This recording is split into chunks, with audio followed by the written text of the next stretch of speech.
आज हम बात करेंगे बेल्स पाल्सी के बारे में या फेशियल पाल्सी या हिंदी में कहें तो चेहरे के एक साइड में लकवा मार जाना, जिसकी वजह से मरीज को अचानक चेहरे के एक साइड में वीकनेस महसूस होती है और चेहरा मरीज का टेढ़ा हो जाता है। तो आज हम इसी के बारे में बात करेंगे कि इसके क्या कॉजेज होते हैं, क्या सिम्टम्स होते हैं और इसके क्या ट्रीटमेंट होता है। इसके कॉजेज के बारे में बात करें तो इसका कोई स्पेसिफिक कॉज नहीं होता है, पर जो फेशियल नर्व होती हैं उसमें इन्फ्लामेशन हो जाए या कोई ट्रॉमा हो जाए या अगर वायरल इन्फेक्शन है तो इसकी वजह से जो फेशियल नर्व होती है उसमें स्वेलिंग आ जाती है, इन्फ्लामेशन हो जाता है, जिसकी वजह से चेहरे के एक साइड में लकवा मार जाता है।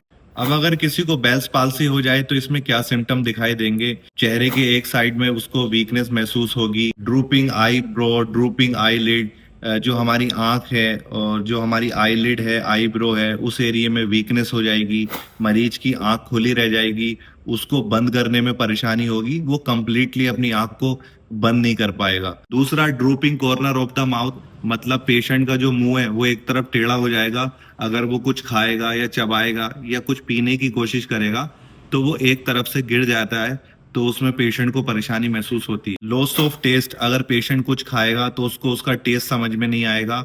ड्रूलिंग, लार का टपकना, हेडेक होना, तो इस तरह के सिम्टम्स इसमें देखे जाते हैं। अब हम इसमें ट्रीटमेंट की बात करते हैं। इसमें जो फर्स्ट लाइन ट्रीटमेंट है वो है स्टेरॉइड थेरेपी, जैसे कि प्रेडनिसोलोन, आपने ओमनाकोटिल के नाम की टैबलेट सुनी होगी, हम वो स्टार्ट करते हैं और पहले वीक में हम हायर डोज देते हैं और जो कि टेपरिंग करके उसको कम किया जाता है। मान लीजिए अगर पहले हफ्ते में 60 mg हम डोज दे रहे हैं तो अगले हफ्ते में 40 देंगे, उसके बाद हम 20 देंगे, तो इस तरह टेपरिंग करते हुए उसको कम किया जाता है। वायरल इन्फेक्शन के लिए जैसे फैमसिक्लोविर है, साइक्लोविर है, तो इस तरह की टैबलेट स्टार्ट की जाती है। विटामिन B12 दिया जाता है, जो कि टैबलेट आती है न्यूरोबियन फॉर्ट, और विटामिन C दी जाती है। और आई ड्राइनेस के लिए आई मॉइस्चराइजर, आई ड्रॉप दी जाती है।